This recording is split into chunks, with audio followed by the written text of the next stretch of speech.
Hello friends, મહા એજ્યુકેટરમાં આપનું સ્વાગત છે.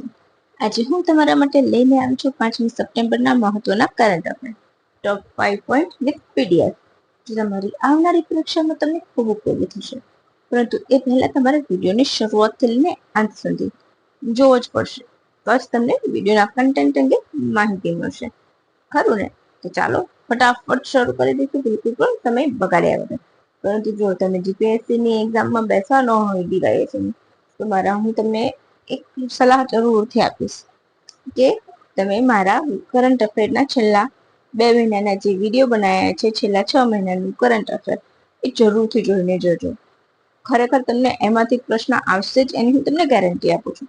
અને સાથે સાથે મેં ગુજરાતના સાંસ્કૃતિક વારસાનો જે છેલ્લો લાસ્ટ પાર્ટ 3 બનાવ્યા છે, એ તમે ચોક્કસથી જોજો. એમાંથી પણ તમારા માર્ક્સ પાક્કા આવી જશે, એની હું ગેરંટી આપું છું. અને વિવિધ ઇન્ડેક્સ છે, આઈએમપી ઇન્ડેક્સને મેં અલગ બનાવ્યા છે, તો એ આઈએમપી ઇન્ડેક્સ પણ તમે જોઈ લેજો. અને પદાધિકારી નવા નિમણૂક પામેલા, એટલા વિડીયોઝ તમે જોઈને જશો તો તમારા માર્ક્સ તો કન્ફર્મ થઈ જ જશે. ખરું ને? અને સાથે મેં વિધાન વાક્ય વાળા સાથે ટોટલ મૂકેલું છે, બરાબર? તો તમને આઈડિયા આવશે. તો ચાલો હવે આપણે આજના ટોપિક ઉપર, એટલે કે 5 સપ્ટેમ્બરના રોજ આપણે પાછા આવી જઈએ. અને મસ્ત મજાનો પ્રશ્ન, હોટ ટોપિક, બરાબર? ચલો. જીએસટી કાઉન્સિલ 12ની 56મી બેઠકમાં 12% અને 28% ટેક્સનો નાબૂદ કરવામાં આવ્યો. એ ક્યારથી લાગુ થશે? હવે તમને સૌને ખબર છે 5 અને 18% ટેક્સ લાગુ થશે. પરંતુ ઘણી વખત કેવું, ડીવાયએસની પરીક્ષા ત્યારે કાન ઊંધા પકડાવે છે, રાઈટ? એટલે મેં આ રીતના પ્રશ્ન મૂક્યો. ત્યાંથી શરૂ થઈ જશે. તો દિવાળી ગિફ્ટ આપી છે એમ કહીને, બરાબર? દિવાળી ગિફ્ટ કરી હતી, તો ક્યારે શરૂ થશે? 22 સપ્ટેમ્બરથી. તો અહીં આપણો જવાબ શું આવી જશે? Option C, 22 September. ઓકે. આ સુધારો આ વર્ષના 2025ના 22 સપ્ટેમ્બરથી લાગુ થઈ જશે. અચ્છા, 22 સપ્ટેમ્બર પરથી તમને કઈ યાદ આવે છે? રાઇનો ડે યાદ રાખજો, બરાબર? અરે આ ખોટું લખાઈ ગયું છે. નાણામંત્રી નિર્મલાબેન સીતારામન દ્વારા જાહેરાત કરવામાં આવી છે. હવે ફક્ત બે જ ટેક્સ સ્લેબ રહેશે. કયા? 5 અને 18%. હવે જીએસટી, તો આપણે થોડુંક બેકગ્રાઉન્ડ જોઈ લઈશું. ગુડ્સ એન્ડ સર્વિસ ટેક્સ 181માં બંધારણીય સુધારા દ્વારા આને દાખલ કરવામાં આવ્યો હતો. ક્યારે? 2014માં. પછી એ ખોટું લખાયું છે. 122મો સુધારો બન્યો. બંધારણીય સુધારા વિધેયક લોકસભામાં રજૂ થયું અને 8 સપ્ટેમ્બર 2016ના રોજ તે રાષ્ટ્રપતિ દ્વારા સાઇન કરવામાં આવી અને 101મો બંધારણીય સુધારો બન્યો. આ સુધારા દ્વારા બંધારણમાં 3 નવા અનુચ્છેદ ઉમેરવામાં આવ્યા હતા. કયા? યાદ રાખજો. જીએસટી કયા બંધારણીય સુધારામાં છે? તો 101મો બંધારણીય સુધારો. યાદ રાખી લેજો, બહુ જ ઇમ્પોર્ટન્ટ છે ને આમાંથી પ્રશ્ન આવશે જ, એની હું તમને ગેરંટી આપું છું. કારણ કે જીએસટી નો ક્વેશ્ચન ઓલમોસ્ટ બધી એક્ઝામમાં હોય છે, બરાબર? યાદ રાખી લેજો.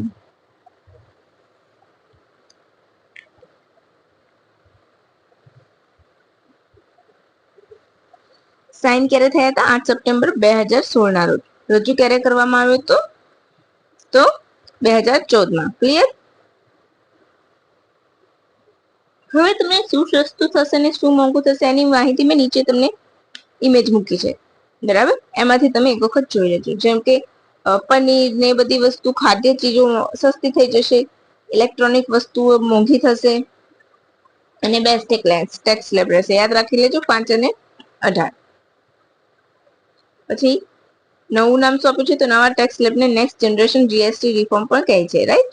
આ તમારું રહ્યું next generation GST reform for ease of living to build Atmanirbhar Bharat, right? જો આ પ્રૂફ તમારું છે કે નહીં? બીજા બધાની જેમ હું પ્રૂફ આપવાનું માનતી નથી, કારણ કે મને ખબર છે હું ઓથેન્ટિક ડેટા લઈને આવું છું. લોકો એમનો પ્રચાર કરવા માટે એવી સ્માર્ટનેસ વાપરે છે, પરંતુ મને ખબર છે કે મારો ડેટા એકદમ ઓથેન્ટિક છે, તો મારે એવી હોશિયારી કરવાની જરૂર નથી. અચ્છા, જીએસટી જયારે, હવે તમને એવો પણ પ્રશ્ન પૂછે કે જયારે જીએસટી ની સ્થાપના કરવામાં આવી, બનાવવામાં આવી, ત્યારે 4 ટેક્સ સ્લેબ હતા. કયા કયા? 5, 12, 18 અને 28. એમાંથી 12 અને 28 વાળું નાબૂદ થઈ ગયું છે. જીએસટી ડે ક્યારે ઉજવાય છે? 1 જુલાઈથી. સૌથી પહેલા કોંગ્રેસના સમયમાં વિચારધારણા હતી, બરાબર, કે જીએસટી લાગુ કરવાનું છે. હવે most important question, solar orbit કોના દ્વારા શરૂ કરવામાં આવ્યું છે? Option A NASA, option B ESA, European space agency, option C ISRO, option D A અને બી બંને. તો અહીં આપણો જવાબ આવશે એ અને બી બંને.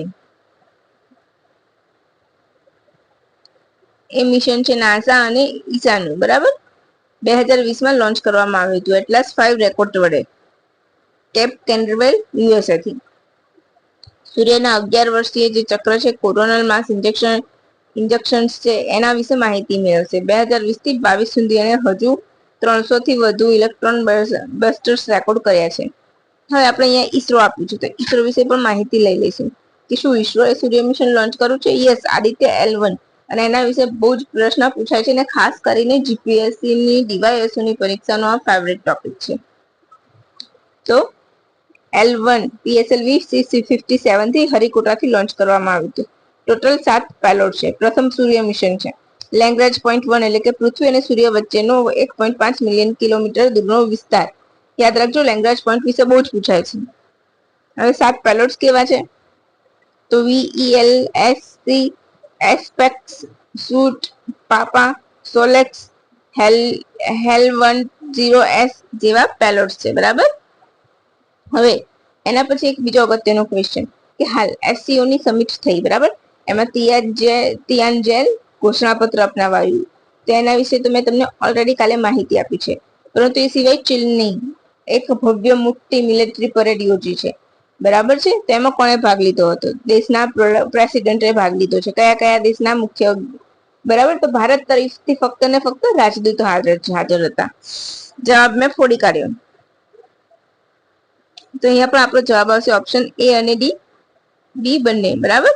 એટલે કે રશિયા અને ઉત્તર કોરિયાના પ્રમુખ પ્રેસિડેન્ટે ભાગ લીધો હતો. જાપાનના આક્રમણ પર જીતના 80 વર્ષની યાદમાં એનું આયોજન કરવામાં આવે છે. વરસાદમાં નહીં, વર્ષમાં. રશિયા, બરાબર. રશિયાના પુતિન અને ઉત્તર કોરિયાના કિમ જોન ઉન એ ભાગ લીધો હતો.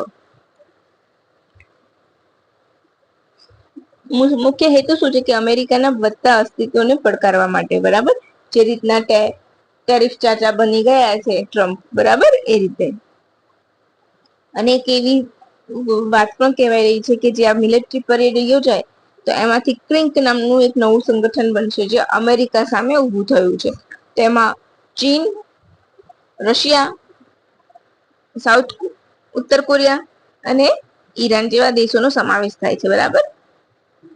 આ મિલિટરી કેમ ચર્ચામાં છે? તો એમાં ચીનના જે અત્યાધુનિક સાધનો છે ને, એનું એને પરીક્ષણ કર્યું છે, એનું પ્રદર્શની કરી છે, એટલા માટે કે અમેરિકાથી પણ પાછળ નથી ચીન. તાજેતરમાં કોના દ્વારા તેનો 65મો સ્થાપના દિવસ ઉજવવામાં આવ્યો? બોલો.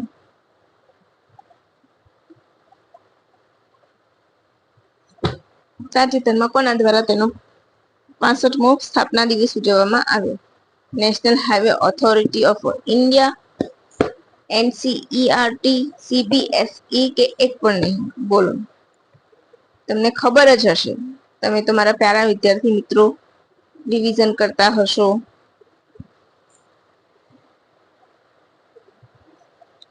ચાલો, તો હું જ કહી દઉં છું, ઓપ્શન બી.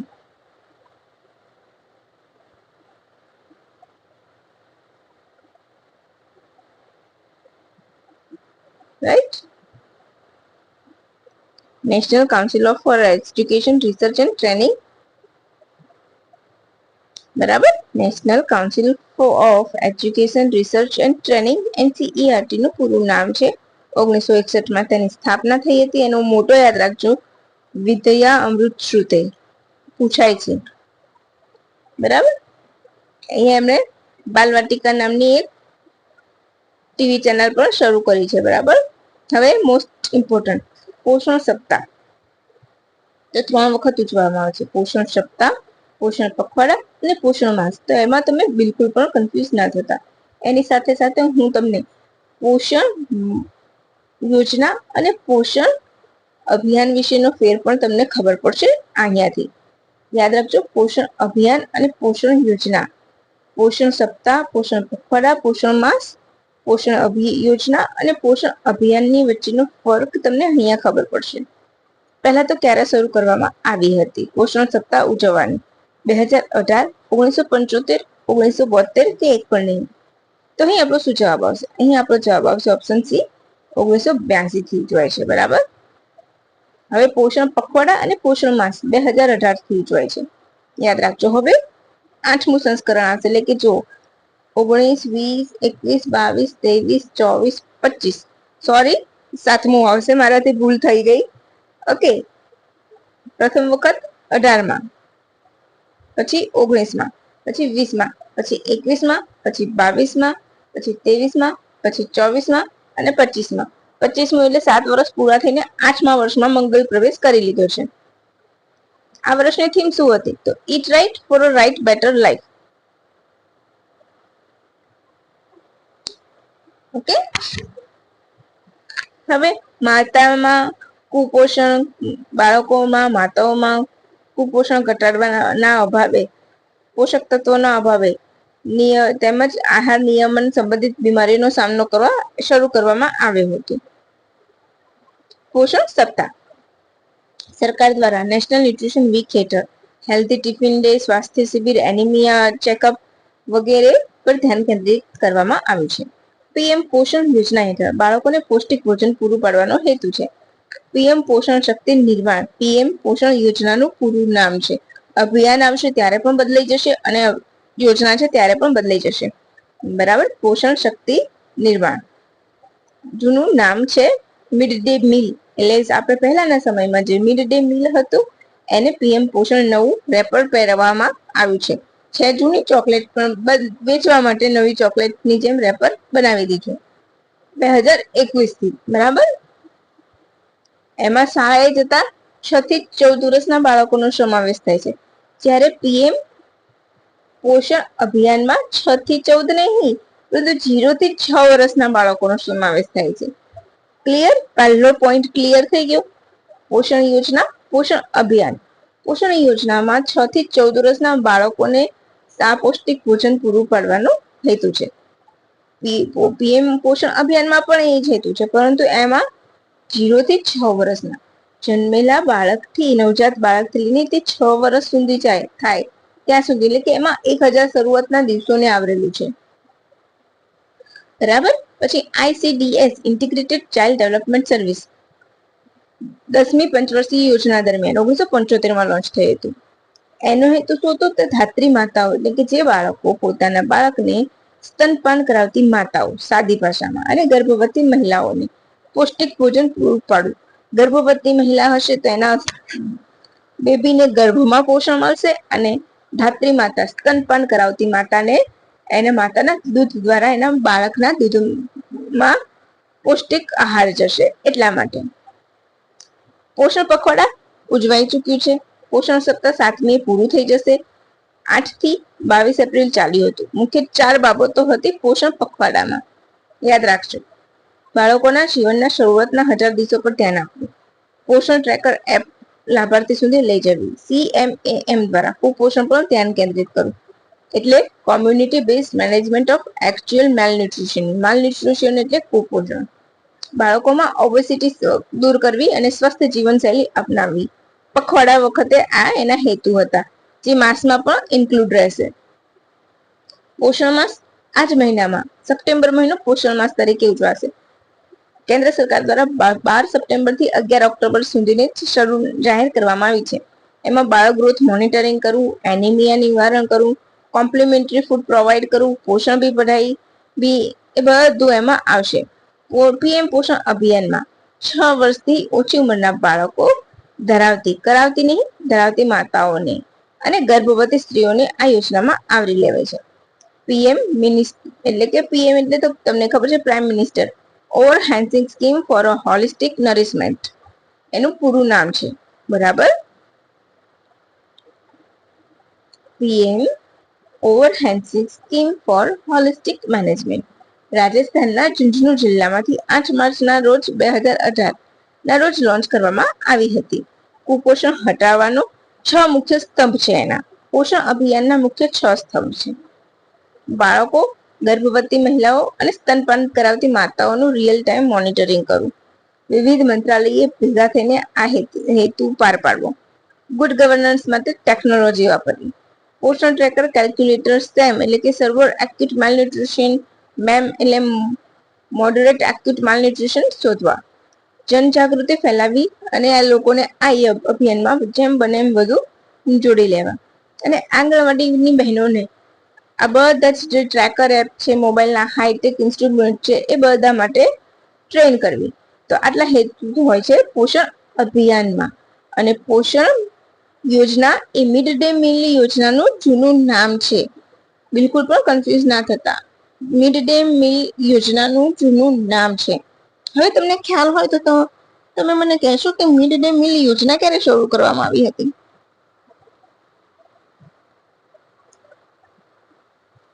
તમને ખ્યાલ હોય તો મને કહી દેજો.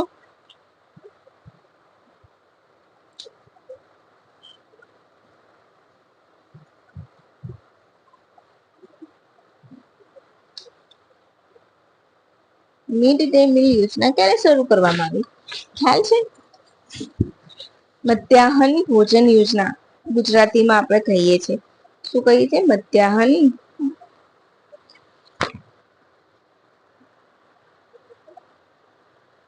ભોજન યોજના, રાઈટ?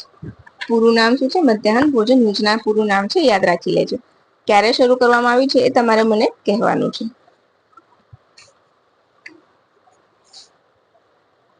બોલો.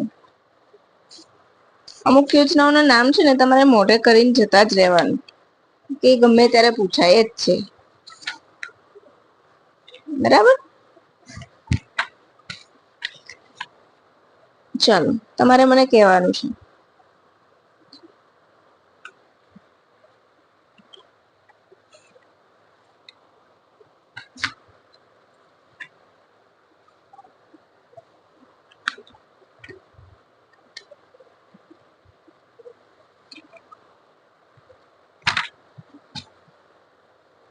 શરૂ થઈ હતી ક્યારે?